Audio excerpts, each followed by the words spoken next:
आपका मेरी चैनल में स्वागत है। सनातन धर्म में सभी तिथियां महत्वपूर्ण माने जाती हैं, लेकिन एकादशी तिथि का विशेष महत्व माना गया है। इस बार की एकादशी को आमलकी एकादशी कहा जाता है। यह एकादशी फाल्गुन मास की शुक्ल पक्ष की आमलकी एकादशी दिन व्रत रखा जाता है। इस एकादशी को रंग भरी एकादशी भी कहा जाता है। यह आमलकी एकादशी की तिथि 20 मार्च बुधवार के दिन मनाई जाएगी। इस एकादशी तिथि में आंवले के पेड़ की पूजा जरूर करनी चाहिए।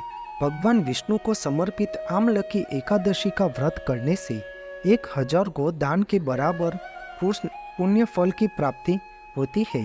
पौराणिक मान्यता के अनुसार आमलकी एकादशी व्रत के प्रभाव से मनुष्य को जन्म मरण के बंधन से मुक्ति मिलती है और यह व्रत करने से सर्व पापों का नाश होता है और मृत्यु के बाद वैकुंठ धाम की प्राप्ति होती है।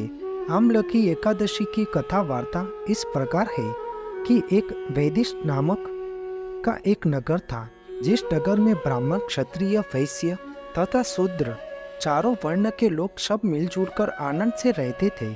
उस नगर में सदैव वेद ध्वनि गुंजा करती थी तथा पापी, दुराचारी तथा नास्तिक उस नगर में हो ऐसा कोई भी व्यक्ति नहीं था।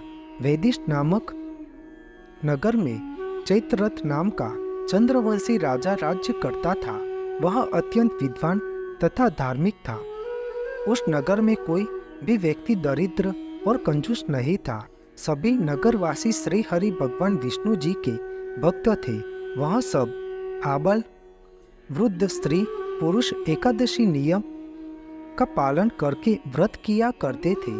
एक समय फाल्गुन मास के शुक्ल पक्ष की तिथि पर आमलकी एकादशी आई। उस दिन राजा, प्रजा तथा बाल वृद्ध सब ने हर्षपूर्वक एकादशी व्रत किया। राजा अपने पूजा के साथ मंदिर में जाकर पूर्ण कुंभ स्थापित करके धूप, दीप, निवेद, पंचरत्न आदि से धात्री यानी कि आंवले के पेड़ का पूजन करने लगे और श्री हरि भगवान विष्णु को प्रार्थना करने लगे कि हे दात्री, तुम ब्रह्म स्वरूप हो, तुम ब्रह्मा जी द्वारा उत्पन्न हुए हो और समस्त पापों का नाश करने वाले हो। तुम्हें हम नमस्कार करते हैं। सब तुम मेरा आदर्य स्वीकार करो। तुम भगवान श्री राम द्वारा सम्मानित किए गए हो। मैं आपकी प्रार्थना करता हूँ, अतः आप मेरे समस्त पापों का नाश करो और मेरे जीव का कल्याण करो। उस मंदिर में सब लोगों ने रात्रि को भगवान विष्णु जी का स्मरण करते हुए जागरण कर रहे थे। तब वहां रात के समय एक बहेलिया आया जो अत्यंत पापी और दुराचारी था। वह अपने कुटुंब का भरण पोषण जीव हत्या करके किया करता था। वह भूख और प्यास से अत्यंत व्याकुल वह बहेलिया इस जागरण को देखने के लिए मंदिर के एक कोने में बैठ गया और श्री हरि भगवान विष्णु जी की एकादशी महात्म्य की कथा सुनने लगा। इस प्रकार अन्य मनुष्यों की भांति उसने भी सारी रात जागकर समय पसार किया। प्रातः काल होते ही सब लोग अपने अपने घर चले गए तो बहेलिया भी अपने घर चला गया। घर जाकर उसने भोजन किया। कुछ समय बीतने के बाद पश्चात उस बहेलिया की मृत्यु हो गई। लेकिन उस आमलकी एकादशी की व्रत कथा सुनने और जागरण से भगवान विष्णु की कृपा हुई और उसने राजा विदुरथ के घर जन्म लिया और उसका नाम वसुरथ रखा गया। युवा होने पर वह चतुरंगी सेना के सहित तथा धन धान्य से युक्त होकर 10,000 गांवों का पालन पोषण करने लगा। वह अत्यंत धार्मिक, सत्यवादी, कर्मवीर और भगवान विष्णु का परम भक्त था। वह अपने प्रजाजन का सम्मान भाव से पालन करता था और जरूरतमंदों की सेवा और दान देना उसका नित्य कर्तव्य था। एक दिन राजा शिकार खेलने के लिए वन में गया। देव योग से वह अपना मार्ग भूल गया और दिशा ज्ञान न रहने के इधर उधर भटकने से वह थकान से उसी वन में एक वृक्ष के नीचे सो गया। थोड़ी देर बाद पहाड़ी मलेच्छ लोग वहां पर आ गए और राजा को अकेला देखकर मारो मारो शब्द बोलते हुए राजा की ओर दौड़े। मलेच्छ लोग कहने लगे कि इसी दुष्ट राजा ने हमारे माता पिता, पुत्र और पौत्र आदि अनेक संबंधियों को मारा है, इसलिए उसे देश निकाल किया दिया जाए।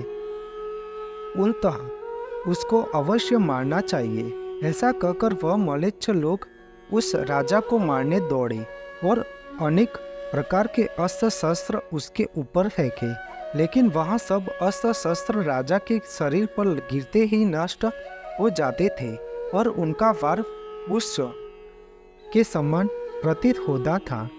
अब अन मलेच्छों के अस्त्र शस्त्र उल्टा उन्हीं पर वापस प्रहार करने लगा, जिससे वह मूर्छित होकर गिरने लगे।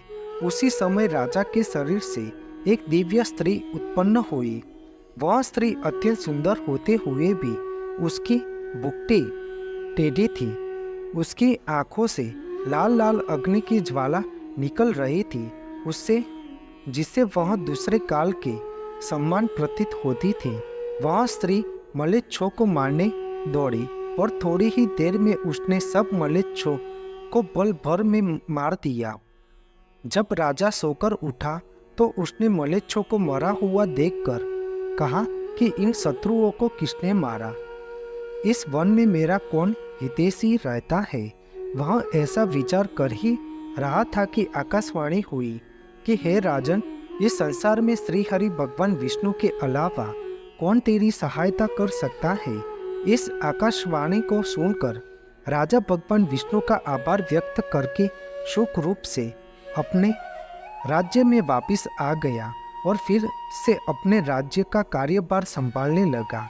यह आमलकी एकादशी व्रत का प्रभाव इतना है कि जो मनुष्य इस व्रत करता है या फिर कथा वार्ता का श्रवण करता है, वह प्रत्येक कार्य में सफल होते हैं और मोक्ष की प्राप्ति होती है और सारे संकट से मुक्ति मिलती है। भगवान विष्णु हमारी रक्षा करते हुए भक्तगण की सब मनोकामना पूर्ण करते हैं। भगवान विष्णु जी की कृपा हम सब पर सदाए बनी रहे। बोलो श्री हरि भगवान विष्णु जी की जय जय जय।